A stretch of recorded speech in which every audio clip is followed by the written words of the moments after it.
اللہ آپ کو جزائے خیر دے کہ آپ نے ہمیں ایک دفعہ سوالات کرنے کا پھر سے موقع دیا۔ میرا سب سے پہلا بنیادی اور اہم ترین سوال یہ ہے کہ قرآن پاک میں سورہ آل عمران آیت نمبر 64 کے تحت اعوذ باللہ من الشیطان الرجیم بسم اللہ الرحمن الرحیم قل یا اہل الکتاب تعالوا الی کلمۃ سواء بیننا وبینکم کے تحت جو قرآن پاک اہل کتاب کے لیے کامن ٹرمز کی بات کرتا ہے، تو کیا جو ہمارے اسلام میں شیعہ مسلم اور سنی مسلم کی ڈویژن ہو چکی ہے، اس قرآن پاک کی آیت کے تحت اہل تشیع اور اہل السنہ کے درمیان اختلاف مٹانے کا یہ آیت مصداق نہیں بن سکتی؟ بے شک بنے گی۔ دیکھیں جی، یہ آیت جو آپ نے کوٹ کی ہے نا، سورہ آل عمران آیت نمبر 64، یہ بہت کریٹیکل آیت ہے۔ اعوذ باللہ من الشیطان الرجیم بسم اللہ الرحمن الرحیم قل یا اہل الکتاب تعالوا الی کلمۃ سواء بیننا وبینکم الا نعبد الا اللہ۔ او اہل کتاب، ہم آپس میں اس بات پر متفق ہو جائیں جو تم میں اور ہم میں کامن ہے۔ اہل کتاب اگرچہ کافر تھے، مشرک تھے، ان کو بھی کامن ٹرمز کے اوپر ایک جگہ جمع کیا، اللہ نعبد الا اللہ، کہ مت پوجیں ہم کسی کو سوائے اس ایک اللہ کے، اور ہم آپس میں ایک دوسرے کا رب نہ مان لیں۔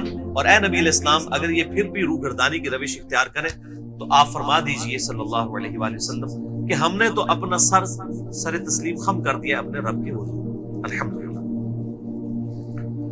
اس آیت کے تحت یعنی قرآن نے ہمیں یہ نصیحت کی ہے کہ کامن ٹرمز کے اوپر آپ کافروں کے ساتھ بھی جمع ہو سکتے ہیں۔ اہل سنت اور اہل تشیع تو پھر بھی یعنی دونوں مسلمان ہیں۔ میں تو کسی کی تکفیر نہیں کرتا سوائے دو مکاتب فکر کے۔ ایک اہل سنت کا آف شوٹ ہے قادیانیت، جو انڈیا، پاکستان، بنگلہ دیش میں پایا جاتا ہے۔ دوسرا اہل تشیع کا ایک آف شوٹ ہے شام میں، نصیریہ، جو مولا علی رضی اللہ تعالی عنہ علیہ السلام کے لیے الوہیت کلیم کرتے ہیں، ڈیوینٹی کلیم کرتے ہیں۔ وہ ان کو کہتے ہیں اللہ ہی نے علی کا روپ دھارا ہے، نعوذ باللہ۔ ان کی خود اہل تشیع اثنا عشری بھی تکفیر کرتے ہیں۔ تو ہمارے پاس کامن ٹرم سنی اور شیعہ کے لیے ایک ہے، اور وہ ہے غدیر خم۔ ہمارے تو اکثر سنی علماء جب مدرسوں سے فارغ ہوتے ہیں تو ان بیچاروں نے یہ نام بھی نہیں سنا ہوتا، غدیر خم، کہتے ہیں یہ کیڑی شے ہے، تو ہم کو بتاتے ہیں ایک گاؤں کا نام ہے خم۔ غدیر خم وہ جگہ تھی، ایک گاؤں تھا جہاں پانی کے لیے پڑاؤ کیا تھا آپ صلی اللہ علیہ وآلہ وسلم نے 18 ذوالحجہ 10 ہجری، اس کے تقریباً 3 مہینے کے بعد ربیع الاول کے اندر، تاریخ کنفرم نہیں لیکن دن سوموار ہی تھا، 11 ہجری میں آپ صلی اللہ علیہ وآلہ وسلم کی رحلت ہوگی دنیا سے۔ یہ حدیث صحیح مسلم میں انٹرنیشنل نمبر کے مطابق 4 اس کے طرق موجود ہیں۔ فضائل علی والے چیپٹر میں صحیح مسلم میں 6225 سے لے کے 6228 تک، ہمارے ریسرچ پیپر 5B میں موجود۔ زید ابن ارقم کہتے ہیں کہ جب نبی علیہ السلام مکے سے مدینے تشریف لا رہے تھے، حجۃ الوداع سے واپسی، تو انہوں نے خم نامی گاؤں میں پڑاؤ کیا۔ اچھا، اس حدیث کا سٹارٹ اس سے ہوتا ہے کہ کچھ تابعین زید ابن ارقم کو ملنے آتے ہیں اور وہ کہتے ہیں کہ آپ چند ان اصحاب میں سے باقی زندہ بچے ہیں جنہوں نے نبی علیہ السلام کی بہت صحبت کی ہے، اکثر تو فوت ہو چکے تھے۔ یہ حضرت معاویہ ابن ابی سفیان رضی اللہ تعالیٰ کے دور کی بات ہے جب یہ حدیث وہ بیان کر رہے ہیں، تو ایٹ لیسٹ 30 سال سے تو زیادہ گزر چکے ہوئے تھے۔ حج کے موقع پر زید ابن ارقم سے لوگ ملتے ہیں اور کہتے ہیں کہ آپ نے اتنی صحبت کی، آپ نبی صلی اللہ علیہ وآلہ وسلم کی کچھ باتیں ایسی ہمیں بتائیں جو آپ نے خود سنی۔ یعنی بڑی انٹرسٹ کی بات ہے یہ تابعین کے لیے۔ ان کا کہ مجھے مجبور نہ کرنا کسی مسئلے میں، اگر میں کچھ باتیں بھول گیا ہوں، لیکن ایک بات ایسی جو میں نہیں بھولی، اور وہ غدیر خم کی حدیث ہے۔ کیونکہ ظاہر نبی علیہ السلام اپنا الوداعی خطاب کر رہے تھے۔ آج دنیا میں کوئی الوداعی خطاب کر رہا ہو، کوئی باپ اپنے بیٹوں کو نصیحت کر رہا ہو، ماں اپنی اولاد کو کر رہی ہو، تو لوگ یاد رکھتے ہیں، تو صحابہ نے نہیں یاد کیا۔ پھر انہوں نے یہ حدیث آگے چلتی ہے کہ حدیث بیان کی کہ نبی علیہ السلام نے خم نامی گاؤں میں پڑاؤ کیا 18 ذوالحجہ 10 ہجری کے اندر۔ اونٹ کے پالان کا ممبر رکھا گیا، آپ صلی اللہ علیہ وآلہ وسلم نے کنکلوڈنگ اٹھی، اے لوگوں آگاہ ہو جاؤ، میں بھی ایک انسان ہوں، قریب ہے کہ اللہ کا قاصد یعنی موت کا فرشتہ میرے پاس آئے اور میں اس کی دعوت قبول کر لوں۔ میں اپنے باتوں میں دو بھاری چیزیں چھوڑ کر جا رہا ہوں، ان میں سے پہلی چیز اللہ کی کتاب ہے، اس میں ہدایت ہے، اس میں نور ہے، تم اللہ کی کتاب کو پکڑو، اپنا تعلق اس کتاب کے ساتھ مضبوط کرو۔ اللہ کی کتاب اللہ کی رسی ہے، جو اسے پکڑے گا وہ ہدایت پر ہوگا، جو چھوڑ دے گا گمراہ ہو جائے گا۔ اور زید بن ارقم کہتے ہیں نبی علیہ السلام پھر ترغیب دلاتے رہے، اللہ کی کتاب، اللہ کی کتاب، اللہ کی کتاب، لیکن امت نے پھر کتاب پر سے کچھ ڈالا۔ تو پہلا پورشن آ گیا کامن بانڈ قرآن۔ پھر آپ صلی اللہ علیہ وآلہ وسلم نے فرمایا دوسری بھاری چیز میرے اہل بیت ہے، میں اپنے اہل بیت کے معاملے میں تمہیں اللہ کا خوف دلاتا ہوں، میں اپنے اہل بیت کے معاملے میں تمہیں اللہ کا خوف دلاتا ہوں، میں اپنے اہل بیت کے معاملے میں تمہیں اللہ کا خوف دلاتا ہوں، یعنی ان کے ساتھ حسن سلوک کرنا میرے بات۔ لیکن اہل بیت کے ساتھ بھی جو کچھ امت نے کیا، نبی علیہ السلام کی وفات کے 50 سال کے بعد 61 ہجری میں، اب وہ ایک تاریخ کا ایسا باب ہے کہ آپ اس کی مثال یعنی پچھلی امتوں میں پیش نہیں کر سکتے۔ بہرحال آپ صلی اللہ علیہ وآلہ وسلم نے امت کو پہلے ہی اس حوالے سے ڈرا دیا۔ اسی حدیث میں زید بن ارقم سے وہ تابعین پوچھتے ہیں کہ یہ اہل بیت سے مراد کون ہے؟ کیا نبی کی بیویاں مراد ہیں؟ اب زید بن ارقم جو ہے وہ ایک طریق میں آتا ہے، وہ کہتے ہیں نبی کی بیویاں اہل بیت ہیں، لیکن یہاں پہ وہ مراد نہیں ہے۔ اور دوسرے طریق میں آتا ہے کہ بیوی تو کبھی ایک مرد کے ساتھ ہوتی ہے، کبھی دوسرے مرد کے ساتھ۔ اہل بیت سے مراد نبی علیہ السلام کے دودھ کے رشتے کے لوگ ہیں، خون کے رشتے کے لوگ ہیں۔ اب بڑے سخت لفظ تھے یہ، کئی علماء نے سنا ان کا ایک تو دریافت کر لیا، بھائی صحیح مسلم میں موجود ہے 6225 سے 6228۔ زید بن ارقم کہتے ہیں کہ اس سے مراد ہے آل عقیل، آل علی، آل عباس، آل جعفر، حضور کے جو قریبی رشتہ دار ہیں، یہ چار خاندان، کیونکہ انہی کی اولاد کو کربلا میں ذبح کیا گیا تھا نا بعد میں، تو انہی کے بارے میں اللہ تعالیٰ نے اپنے نبی علیہ السلام کو غیبی خبر دے دی کہ آپ کی امت یہ اہل البیت کے ساتھ سلوک کرے گی۔ اچھا یہ حدیث مسلم میں تو اتنی ہے، غدیر خم کی حدیث۔ یہ باقی جو کتابیں ہیں نا، سنن نسائی الکبریٰ ہو گئی، مسند احمد ہو گئی، اور اسی طریقے سے السنہ امام ابن ابی عاصم کی، اور باقی کتابیں میں نے سارے 8 طرق اس ریسرچ پیپر میں 33 نمبر کے اوپر جمع کیے، 33۔ اس میں آگے حدیث چلتی ہے کہ آپ صلی اللہ علیہ وآلہ وسلم نے اصحاب سے کہا، اے میرے صحابہ، قرآن کی یہ آیت النبی اولا بالمؤمنین من انفسہم وازواجہ امہاتہم، نبی علیہ السلام اپنے امتیوں پہ ان کی جانوں سے بڑھ کر حق رکھتے ہیں، اور نبی کی بیویاں امت کی مائیں ہیں، کیا اس کے تحت تم میرا حق اپنے اوپر مانتے ہو؟ سب نے کہا بلا یا رسول اللہ، کیوں نہیں؟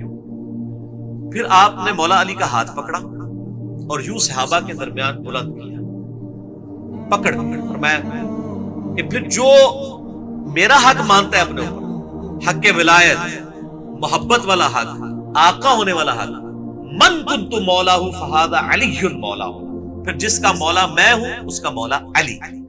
پھر اسی حالت میں آپ نے کہا اے اللہ اس سے محبت رکھ جو علی سے محبت رکھے، اس سے دشمنی رکھ جو علی سے دشمنی رکھے۔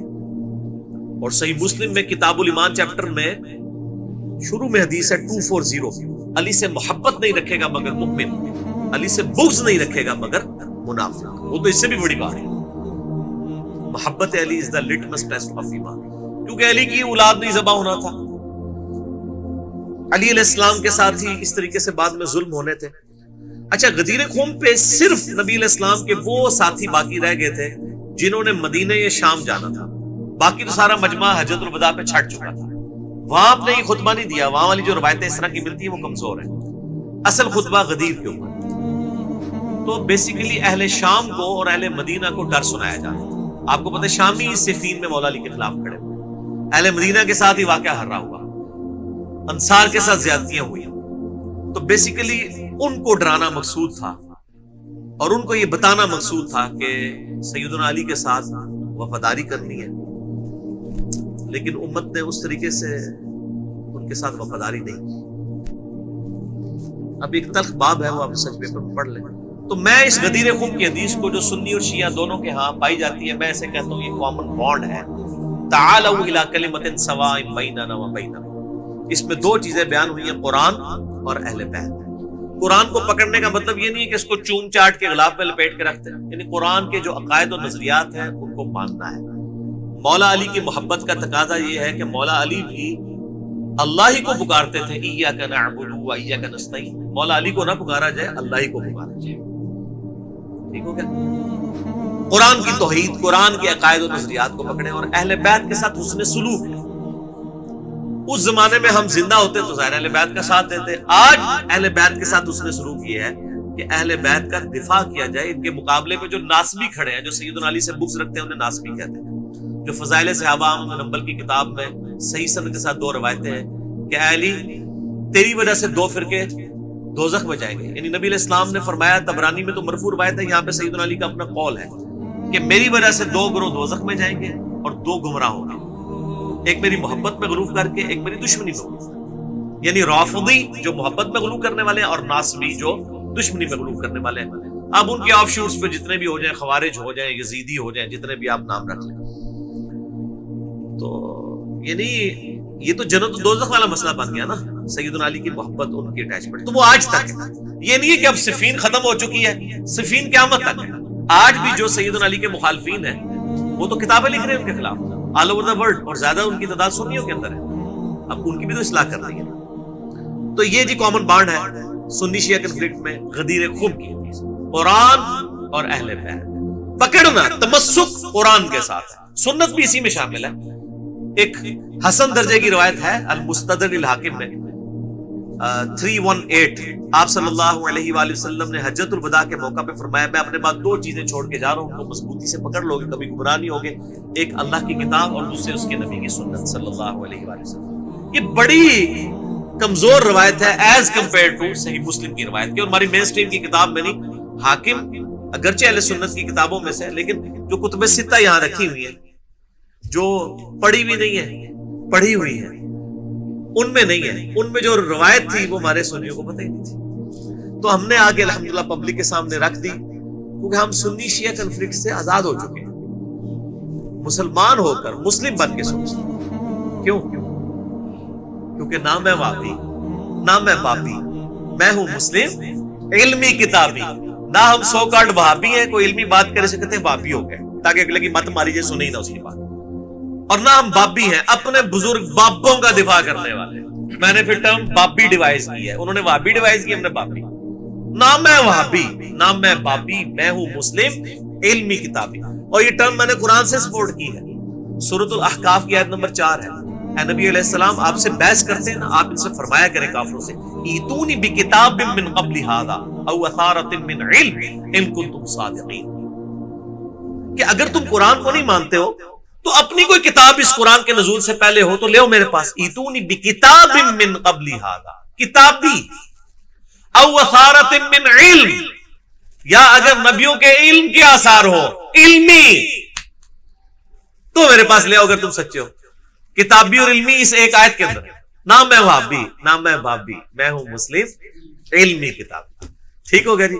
اب اس پہ آپ کا کوئی کاؤنٹر کوسچن ہے یا کوئی اگلا کوسچن؟ جی بالکل ہے. ہاں جی. ہم ایک دوسرے کو مسلمان سمجھیں نہ سمجھیں، لیکن کفار یا دہشت گرد وہ تو مسلمان سمجھ کے ہی مارتا ہے. وہ تو تفریق نہیں کرتا کہ فلاں سنی ہے اس کو چھوڑ دو، فلاں شیعہ ہے اس کو مار دو. تو یہ ہمارے آپس کی جو معاملات ہیں کہ ہم ایک دوسرے کو کم از کم مسلم تو سمجھیں. یہ ہونا چاہیے نا جی. اب امت کا کام ہے نا. آج 10 محرم کا دن ہے، آج ہونا چاہیے تھا نا غدیر خم کی حدیث بیان ہوتی، لیکن اہل سنت کی اکثر مساجد کے اندر ماتم کو کنڈیم کر رہے ہوں گے، میں بھی کرتا ہوں. لیکن اس سے بڑی چیز، یہ تو بدعت کا مسئلہ کہ کامن ٹرمز کے اوپر امت کو جوڑا جائے، قرآن اور اہل بیت پہ. آپ یعنی جو جس کا صحیح مقدمہ ہے اس کو ایکسپٹ کریں نا، پھر آپ ان تک سچائی پہنچا سکتے ہیں نا. اسی طریقے سے شیعہ سمجھتے ہیں اگر ہم نے اہل سنت تک سچائی پہنچانی ہے تو یہ تو کوئی طریقہ نہیں ہے کہ وہ صحابہ کرام پہ سب و شتم شروع کر دیں. حالانکہ میں شیعہ کو کافی ایجوکیٹڈ اس حوالے سے مانتا ہوں. شیعہ کے تو بچے بچے کو اس بات کا پتہ ہے کہ آل امیہ کے دور میں 90 سال تک آلموسٹ ان میں سے بھی صرف عمر بن عبدالعزیز کے 2 سال آپ نکال دیں. یعنی ممبروں کے اوپر جمعے کے خطبوں میں اور عیدین کے خطبوں میں سیدنا علی پر سب و شتم کیا جاتا تھا، لعنت کی جاتی تھی. آپ آل امیہ کی بدعت کو ہی آگے لے کے چل رہے ہیں. کم از کم سنیوں کو آپ یہ بینیفٹ دیں کہ انہوں نے یہ بدعت چھوڑ دی. یہ تو کہتے ہیں وہ سنی کرتے تھے، وہ سنی نہیں تھے، وہ آل امیہ تھے. عوام الناس تو ان کو بھی پسند نہیں کرتے تھے. تو واقعی کافر جب ماریں گے وہ تو یہ نہیں دیکھیں گے یہ سنی ہے شیعہ، وہ تو دیکھیں گے مسلمان. مسلمانوں کو یہ بات پتا ہے، پٹائی ہو رہی ہے، اس کے باوجود آپ دیکھ لیں ایک دوسرے کو یہودیوں کا ایجنٹ، عیسائیوں کا ایجنٹ اور پتہ نہیں کیا کیا وہ ایجنٹ کے نام دیتے ہیں. حالانکہ ان کے لیے تو سارے برابر کے دشمن ہیں، وہ فرق نہیں کرتے. تو ہمیں بھی یعنی ہوش کے ناخن لینے چاہیے اور کامن ٹرمز کے اوپر علمی طریقے سے یعنی آپ اپنا پوائنٹ آف ویو بیان کریں. علمی اپروچ ہونی چاہیے، جذباتی ڈاکٹرائن نہ ہو، علمی ڈاکٹرائن، کیونکہ علم کے میدان میں جذبات کی کوئی حیثیت نہیں. جذبات کو پھر آپ سائڈ پہ رکھیں. جذبات تو ساروں کے پاس ماشاءاللہ تھوک کے حساب سے ہے نا. وہ جی میرا دل نہیں مانتا، میرے خیال میں ایسا ہونا چاہیے، وہ تو سارے ہی کہتے ہیں. اس کا تو کوئی حل نہیں. آپ دیکھیں کتاب و سنت کیا ہے، اس سچائی کو فالو